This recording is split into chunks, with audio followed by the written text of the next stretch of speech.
C. Joseph Vijay எனும் நான்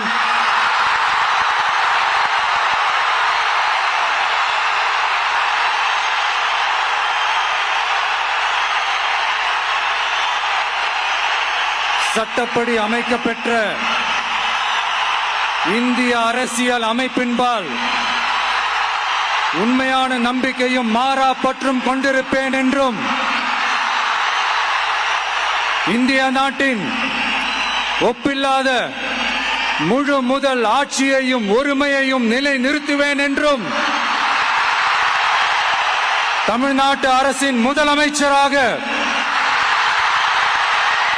உண்மையாகவும் உளச்சான்றின்படியும் என் கடமைகளை நிறைவேற்றுவேன் என்றும்